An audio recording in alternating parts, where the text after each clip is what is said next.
السلام عليكم ورحمة الله وبركاته. أهلا بيكم معايا في فيديو جديد من وي. فيديو النهاردة إن شاء الله هشرح فيه معاكم طريقة عمل كيس للبيبي بشكل دائري.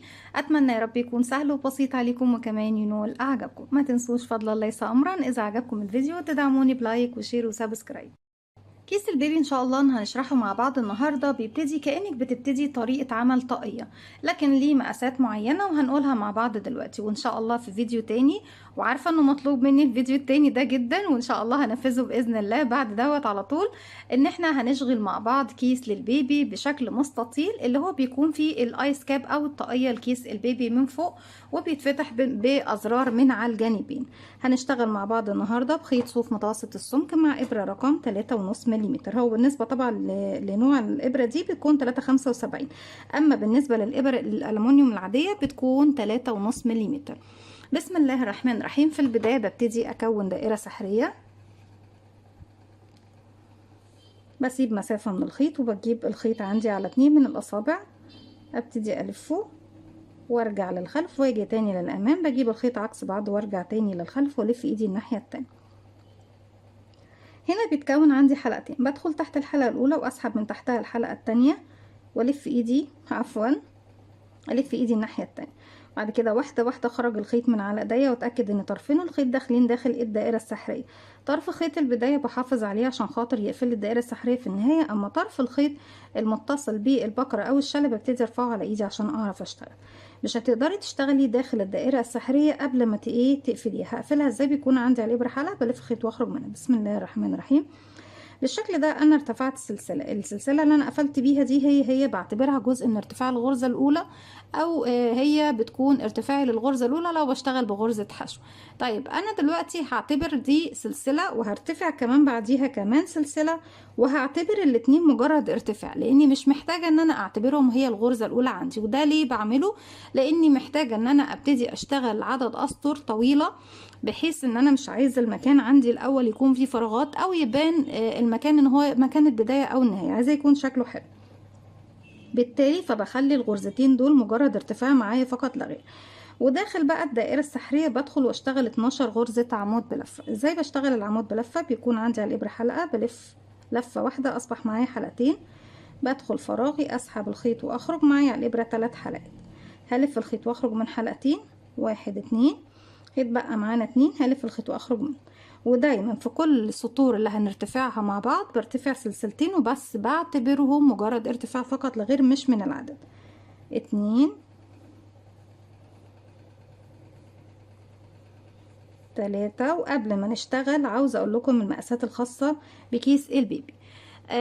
كيس البيبي احنا بنعمله على مقاسين المتعارف عليهم، يعني بالنسبه للكيس او شكل الكيس الدائري دوت هما مقاسين. مش هقول لكم مقاسات اكبر لان المقاسات اللي عندي هقولها معاكم النهارده.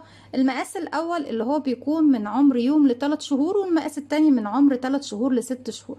ما اعتقدش ان في بيبي هيستخدم الكيس دوت بعد ال6 شهور، يعني في سن السنه. ما اعتقدش ان في بيبي هيتحط في كيس البيبي بعد سن السنه. ما شاء الله انهم خلاص بيكونوا بيتحركوا، بيبتدي خلاص البيبي يحبي، فصعب ان انت هتحطيه في كيس بيبي، فمش محتاجين ان احنا نعرف مقاسات اكبر من كده. طيب بالنسبة لسن من يوم ل3 شهور عندي محيط او قطر القطر اللي الدائرة اللي هعمله هيكون 16 سنتي. طيب يا رندا، بالنسبة طبعا للمقاس الأكبر اللي هو من 3 شهور ل6 شهور هيكون 17 سنتي. قطر الدائرة اللي بتعمليها يعني قرص الدايرة الأولاني اللي بتعمليه بتفضلي تشتغلي تزايد تزايد لغاية ما توصلي إن القطر عندك يكون 17 سنتي. تمام. طيب الارتفاع اللي هو المقاس الصغير بيكون 45 سنتي ارتفاع، والمقاس الأكبر بيكون يعني من 45 ل50 يا بنات عشان نكون دقيقة معاكم. والمقاس اللي هو 6 شهور بيكون من 50 ل55. عندي كده 1 2 3، هكمل لغاية ما اوصل 12 غرزة عمود بلف. كده دول 11، رقم 12. نبتدي نعد، بس نقفل الدائرة السحرية قبل، بشد بقى خيط البداية خالص، بقفل الدائرة السحرية عندي في البداية.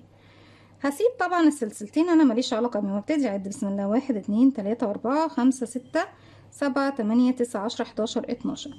في النهاية طبعا بعد ما خلصت ال 12 غرزة عمود بلفة بجيب معايا خيط البداية، وهبتدي، شايفين بقى السلسلتين ماليش علاقة بيهم، شايفين حرف الفي اللي عندي فوق الغرزة الاولى اهو، بدخل من تحت الحلقتين امامي وخلفي، وبخلي معايا كمان خيط البداية عشان بس اخفيه معايا، واسحب الخيط واخرج من تحتهم كلهم، ومن تحت الحلقة الموجودة عندي على الابرة بغرزة منزلقة.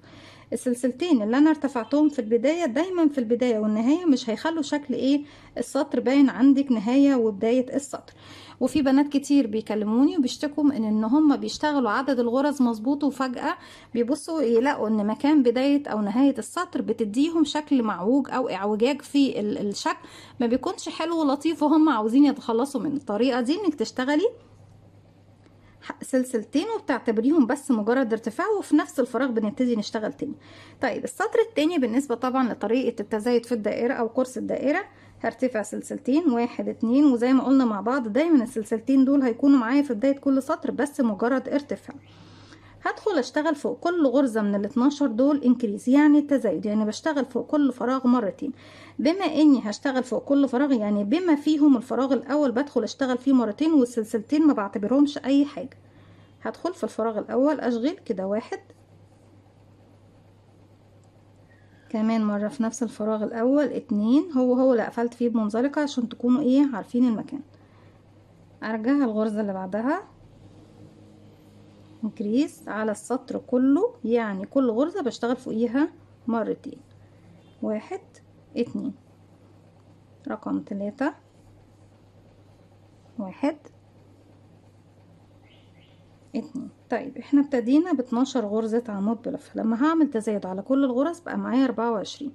العدد اللي بتبتدي بيه ايا كان العدد اللي بتبتدي بيه هو العدد اللي بيزيد معاكي في كل سطر. تمام يا بنات، هكمل السطر بتاعي بتزايد على كل الغرز وارجع لكم نكمل مع بعض.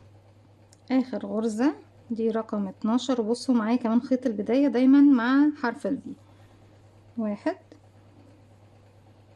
في نفس الفراغ 2. في نهاية السطر انا ماليش علاقة بالسلسلتين، بروح لاول غرزة بدخل تحت حرف الفي بالكامل، ولو لسه معايا خيط البداية بخليه معايا على الابرة وبقفل بغرزة منزلقة. بصوا يا بنات، هنلاحظ ان مكان البداية والنهاية اهو عندي مفيش اي فراغات بسبب السلسلتين اللي احنا دايما بنرتفعهم. وهتبصوا تلاقوا لو انت اشتغلتي حتى 100 سطر او 1000 سطر هتبصي تلاقي ان الخط مستقيم معاكي وعمره ما هيجي كده ولا كده. 1 2. طيب طريقتنا في التزايد السطر اللي جاي اني بشتغل غرزة بدون تزايد فوقيها غرزة واحدة، ورقم 2 فيها انكريز يعني فيها تزايد بشتغل فوقيها مرتين. يبقى اول غرزة فوقيها غرزة واحدة 1، ورقم 2 انكريز اللي هي هتلاقوها تاني واحدة من التزايد تحت. انا عندي بصوا التزايد اللي تحت كان هنا 1 2، اخر واحدة منهم هي دايما اللي بيكون فيها التزايد. 1 مرة كمان في نفس الفراغ 2، بكرر تاني غرزة فوق الغرزة الاولى،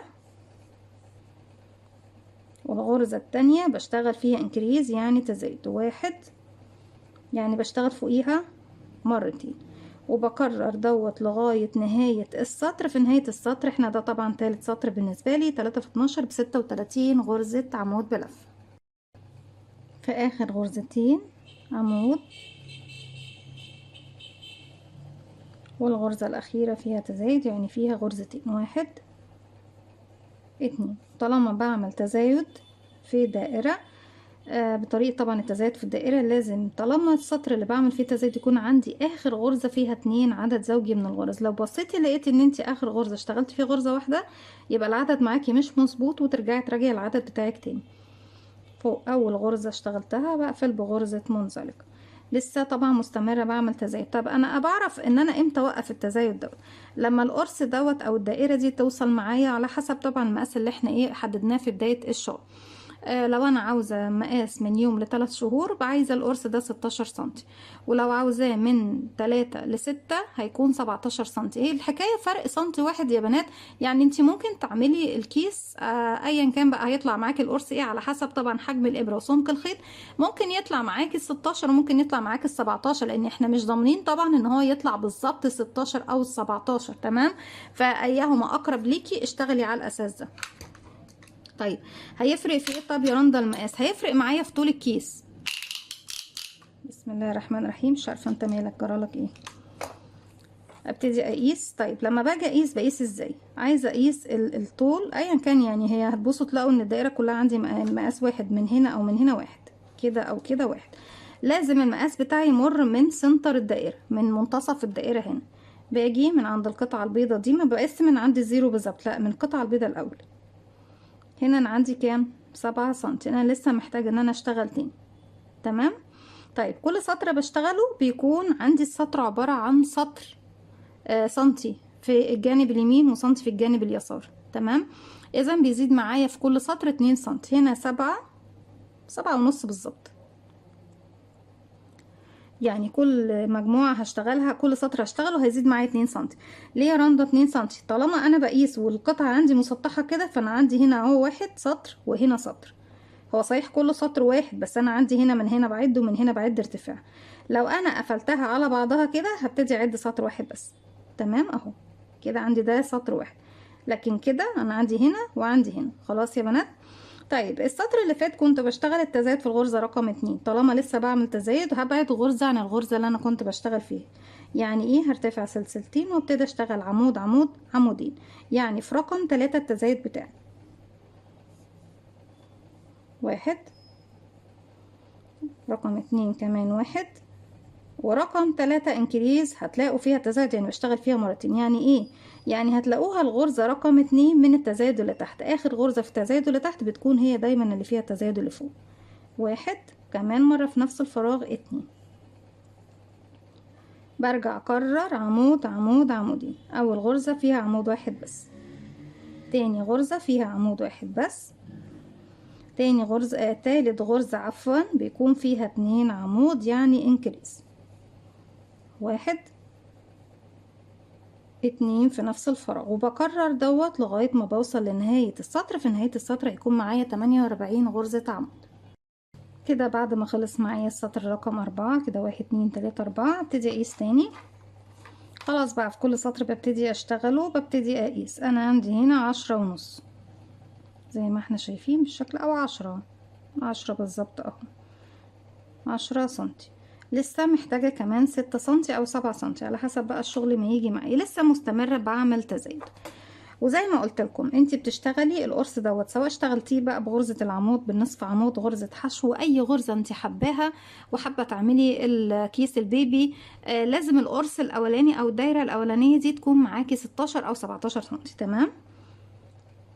بقفل بغرزة منزلقة. لسه مستمرة في التزايد. اذا برتفع 1 2 ودول مجرد ارتفاع. هشتغل ايه بقى؟ التزايد عندي هيكون في الغرزة رقم 4، يعني عمود عمود عمود عمودين. واحد،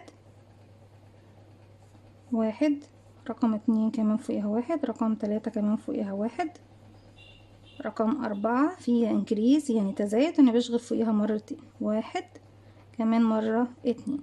وبكرر دوت لغاية ما بوصل لنهاية السطر. عمود عمود عمود انكريز تزايد، يعني بشتغل مرتين عمودين. 3 عمود وبعد كده تزايد، 3 عمود تزايد، ولغاية ما اوصل لنهاية السطر. رجعت لكم تاني ونقيس 13 كده. عندي هنا 1 2 3 4 5، يعني لسه مستمرين في التزايد. بسيب السلسلتين وبقفل في اول غرزة بغرزة منزلقة. لو ناخد بالنا احنا مكان طبعا البداية والنهاية اهو عندي مش واضح خالص، مش باين معايا خالص. وبخلاف ان انا طبعا انا عارفة هو فين، لاني انا بشتغل ففاهمة هو فين. لكن هو للمرئي كده هو طبعا ايه زي ما احنا شايفين مش واضح قوي. طيب بالنسبة طبعا للشكل زي ما احنا شايفين، هنبص نلاقي الخط كمان مستقيم، مفيش فيه اعوجاج، يعني ولا رايح يمين ولا يسار. 1 2. التزايد عندي في السطر اللي فات كان في الغرزة رقم 4، ببعد واحدة عنها، يعني في الغرزة رقم 5 في السطر ده. يعني 4 عمود فوقيهم 4 عمود، ورقم 5 ببتدي اشغل فيها تزايد. 1 2 3 4، ورقم 5 هتبصوا تلاقوا ان هي اللي فيها التزايد عندي تحت، اخر واحدة في التزايد يبقى فيها انكريز، يعني فوقيها تزايد. 1 كمان مرة في نفس الفراغ 2. وبكرر دوت لغاية ما اوصل لنهاية السطر. رجعت لكم تاني وكده احنا في نهاية السطر رقم 6. هنبتدي نقيس. بسم الله. طيب انا كده وصلت 16 سنتي بالظبط، يعني مقاس 3 شهور من يوم ل3 شهور. طيب يا رندا لو عاوزين نعمل مقاس 6 شهور من 3 شهور ل6 شهور هتزودي سطر كمان، يعني هتشغلي 7 سطور. وعاوزه اقول لكم على معلومه، انت لما هتيجي تزودي سطر المقاس معاكي هيكون 18 او 18 ونص سنتي، لان عندك هنا بيكون سنتي على اليمين وعندك سنتي على اليسار. لكن طبعا السنتي الزيادة اللي هيزيد معاكي مش هيضر. بنشتغل بخيط صوف متوسط السمك مع إبرة رقم 3.5 مليمتر. المقاس 3 شهور هتشتغلي 6 سطور في البداية، القرص بتاعك هيكون 6 سطور. أما المقاس 6 شهور القرص بتاعك بيكون كام؟ 7 سطور. ارتفاعنا للكيس كله المقاس دوت هشتغله 45 سنتي، يعني لغاية هنا 40 اهي و45 سنتي او 50 سنتي. بالنسبة للمقاس اللي هو طبعا 6 شهور هيكون من 50 ل55 سنتي. تمام يا بنات؟ طيب انا كده هوقف خلاص تزايد، وعرفنا امتى نوقف التزايد بتاعنا لما اوصل 16 او 17 سنتي بقفل بمنزلقه. في الحاله دي بقى انا ببتدي دلوقتي مش هعمل تزايد خلاص. طيب في بنات هيقولوا لي طب احنا لو عايزين نعمل لسن اكبر من 6 شهور زودي القرص، زودي بعد مثلا احنا هنوقف على 7 سطور، ده بالنسبه ل6 شهور. انت خليه 8 سطور او 9 سطور او 10، ده اقصى حد بالنسبه لك انك تعملي 10 سطور، ما تزوديش عن 10 سطور لان هيكون حاجه كبيره قوي. تمام. هرتفع بقى بسم الله 1 2 سلسلة وابتدي اشتغل فوق كل غرزة غرزة واحدة بس. كل غرزة بتقابلني بشتغل فوقيها غرزة واحدة بس لغاية ما بوصل للطول بتاعي اللي هو اما 45 سنتي، ده طبعا بالنسبة للمقاس ده اشتغل 45 او 50 سنتي،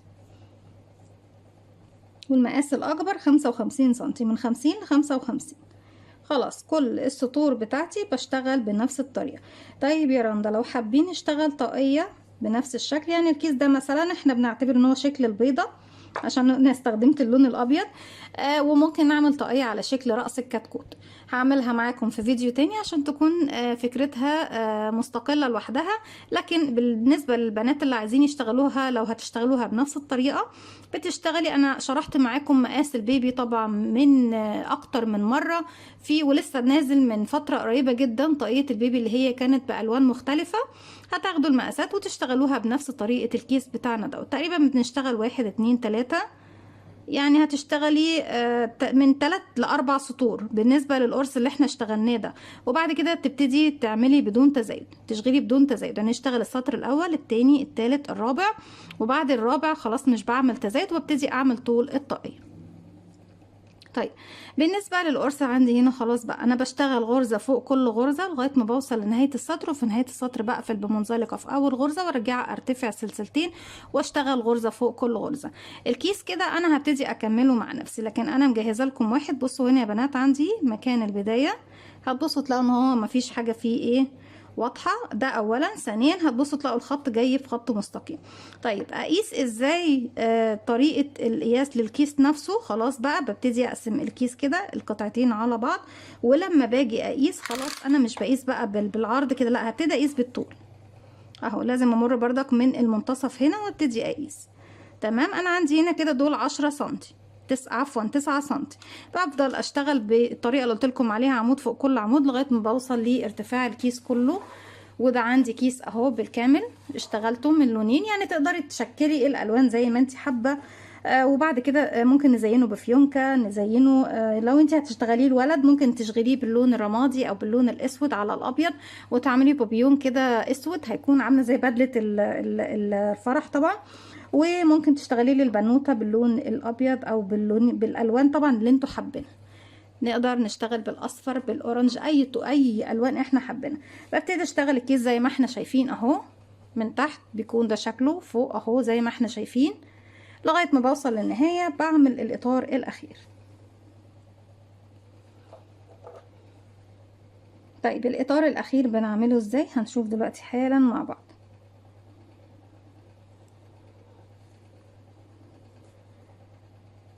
انا عندي هنا قفلت بمنزلقه، هبتدي ارتفع 1 2، وفي نفس الفراغ هشتغل غرزة نصف عمود. تاني بكرر غرزة النصف عمود، هقولها لكم تاني ازاي.